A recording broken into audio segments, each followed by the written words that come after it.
बच्चों कक्षा 10वीं गणित अध्याय 4 द्विघात समीकरण के अंतर्गत हम ऑब्जेक्टिव क्वेश्चन पिछले वीडियो में देख चुके हैं। इस वीडियो में हम देखेंगे रिक्त स्थान की पूर्ति कीजिए। यदि ये ऑब्जेक्टिव वाला लिंक नहीं देखे हैं तो उसका लिंक आपको डिस्क्रिप्शन में मिल जाएगा, वहां से आप देख सकते हैं।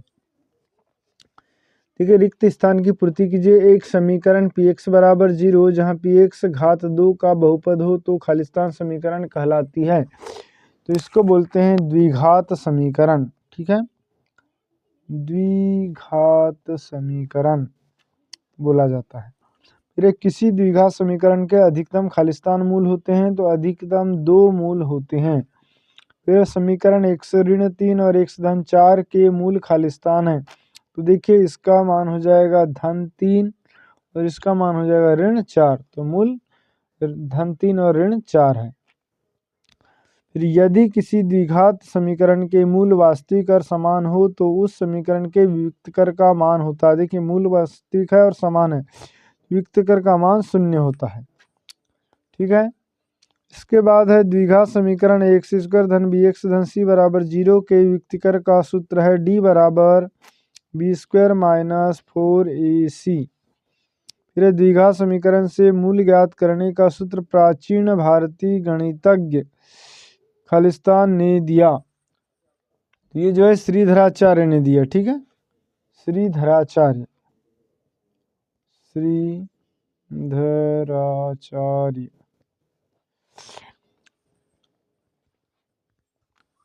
फिर है द्विघात समीकरण का व्युत्कर ऋणात्मक हो तो मूल काल्पनिक होते हैं। काल्पनिक वर्ग समीकरण x ऋण 1 और x धन 1 बराबर 0 के मूल खालिस्तान होंगे। तो इसके मूल कैसे होंगे ये बता रहा है। तो मूल जो कौन कौन से होंगे, देखिए एक होगा धन 1 और एक होगा ऋण 1 मूल होंगे। यदि px एक द्विघात बहुपद है तो px बराबर 0 को खालिस्तान कहते हैं। एक द्विघात बहुपद है तो इसको एक वर्ग समीकरण या द्विघात समीकरण कहेंगे। द्विघात समीकरण। फिर द्विघात समीकरण एक्स स्क्वायर धन बी एक्स धन सी बराबर 0 के मूल ज्ञात करने का सूत्र है x बराबर यह आ जाएगा minus B plus minus under root B square minus 4ac upon 2a minus B plus minus वर्गमूल B square minus 4ac upon 2a, यह सूत्र। फिर है बी स्क्वायर माइनस 4ac बराबर 0 हो तो द्विघात समीकरण एक्स स्क्वायर धन बी एक्स धन सी बराबर 0 के दोनों मूल खालिस्तान होंगे। तो देखिए ये दोनों मूल कैसे होंगे, बराबर होंगे।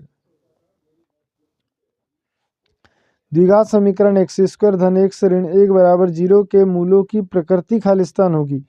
देखिए इसके मूलों की जो प्रकृति होगी ये होगी वास्तविक।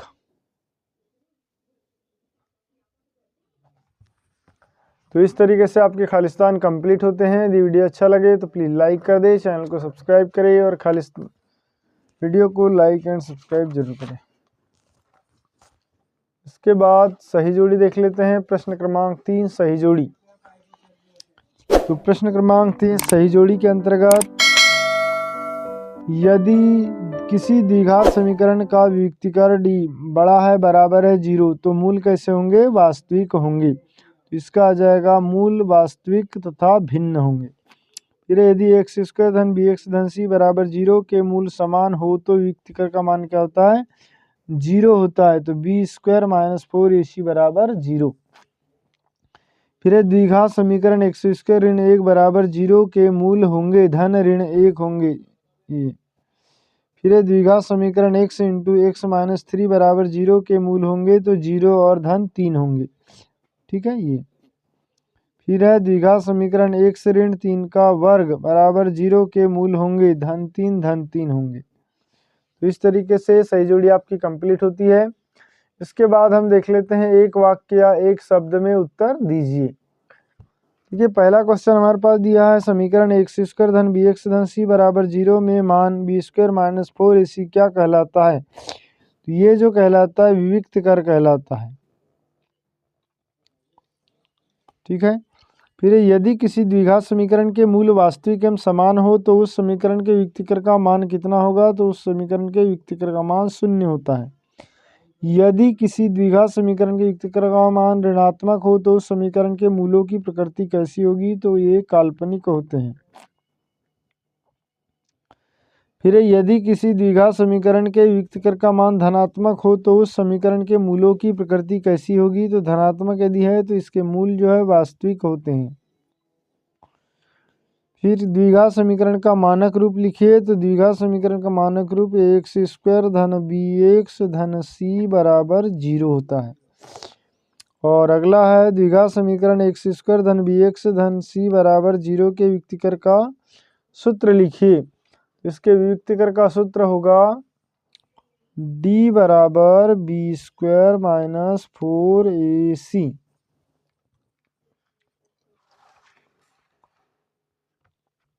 इसके बाद क्वेश्चन नंबर 7, यदि किसी वर्ग समीकरण का व्युत्क्रम धनात्मक पूर्ण संख्या हो तो उसके मूल कैसे होंगे? देखिए धनात्मक पूर्ण संख्या है तो मूल वास्तविक होते हैं।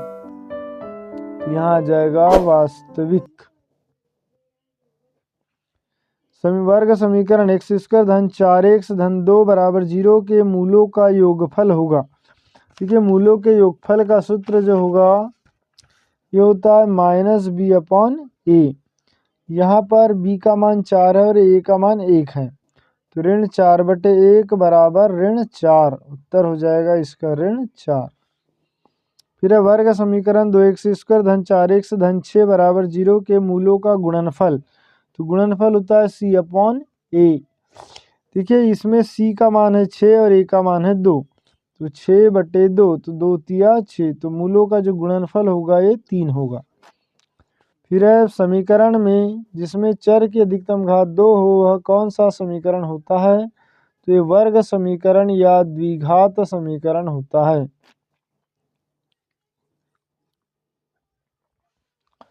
फिर है क्या 2x² धन 3 वर्गमूल 1 से 1 बराबर 0 एक द्विघात समीकरण है? तो इसमें आ जाएगा हाँ। फिर है द्विघात समीकरण 2x² ऋण 7x धन 6 बराबर 0 के मूल होंगे।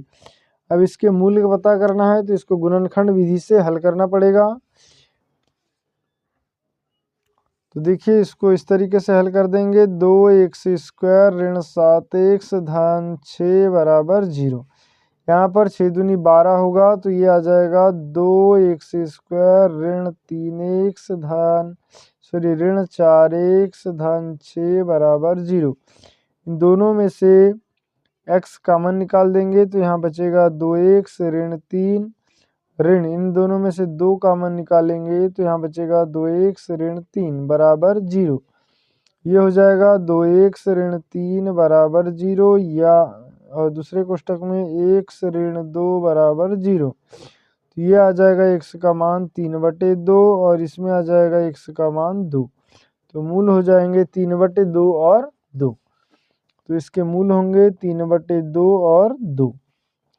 फिर है वर्ग समीकरण x² धन cx धन b बराबर 0 के मूलों का योग कितना होगा? तो मूलों का योग होता है ऋण b/a।